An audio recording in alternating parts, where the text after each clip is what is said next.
15-20 minute पहले कुछ मेहमानों ने कहा कि वो घर आना चाहते हैं, तो मैंने जल्दी से फटाफट ये अखरोट की कुकीज़ बना दी। तो मैंने सोचा शुगर लेवल भी चेक कर लूँगी, इससे शुगर कितना बढ़ता है, क्योंकि जो मेहमान आ रहे हैं वो डायबिटिक हैं। तो ये देख लें, मेरा शुगर लेवल 99 था और 1 घंटे बाद, यानी कि ये अखरोट की मज़ेदार मीठी 3 कुकीज़ खाने के 1 घंटे बाद मेरा शुगर लेवल 77 हो गया। मेहमान तो खुश हो ही जाएंगे, मैंने सोचा आपके साथ भी रेसिपी शेयर कर दूँ।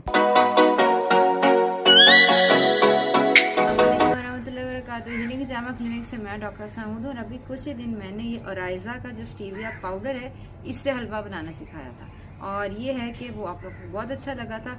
आज हम ओराइज़ा के ही ये जो कतरे हैं ना, इनसे हम बिस्किट्स बनाएंगे। तो ये है कि ये कतरे बेशुमार फ्लेवर्स के अंदर है। मैं इस वक्त क्लियर बगैर फ्लेवर के यूज़ कर रही हूँ और ये है कि आपने मुझे बताना है कि आपने अपनी कुकीज़ के अंदर, बिस्किट्स के अंदर कौन सा फ्लेवर जो है वो यूज़ किया। आप स्टीविया पाउडर यूज़ करें या आप स्टीविया ड्रॉप्स यूज़ करें, दोनों सूरतों के अंदर आपने अपने खाने को चेक कैसे करना है ये भी मैं आपको वीडियो में बताऊँगी, तो वीडियो आपने एंड तक देखनी है। अखरोट की कुकीज़ बनाने के लिए आपको ज़ाहिर सी बात अखरोट चाहिए और अखरोट खाने का बेहतरीन तरीका ये है कि उसको रात भर भिगो दें।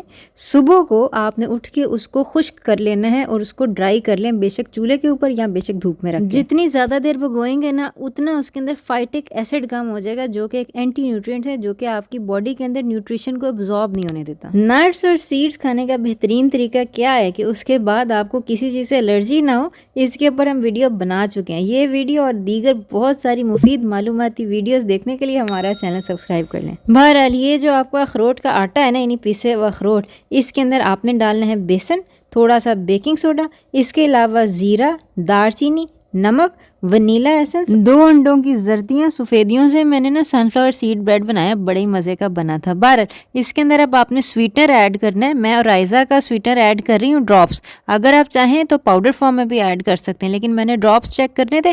ड्रॉप्स का फ़ायदा ये कि ड्रॉप्स में ना आपको बहुत किस्म के फ्लेवर्स मिल जाते हैं, यानी कि अगर आप वनीला फ्लेवर के स्टीविया ड्रॉप्स डालें तो आपको वनीला डालने की ज़रूरत ही नहीं है। अगर आप सेफ्रॉन वाला, ज़ाफ़रान वाला डालें तो आपको मेरे ख्याल से कोई भी मसाले डालने की ज़रूरत नहीं है।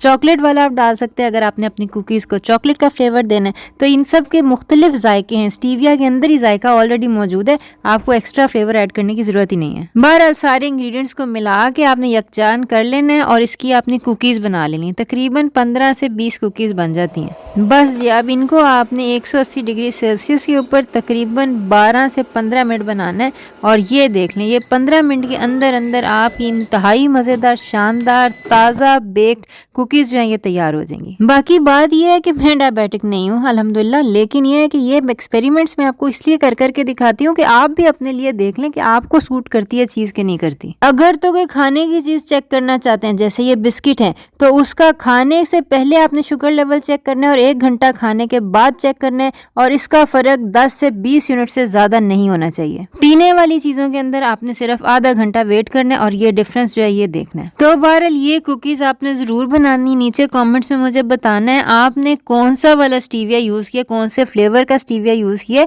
और दूसरे नंबर के ऊपर आपका शुगर लेवल कितना कम हुआ था, ज़्यादा हुआ था या कि उतना ही रहा। तो आइंदा मुलाकात होती है, अपना ख्याल रखिएगा। अस्सलाम वालेकुम व रहमतुल्लाहि व बरकातुहू।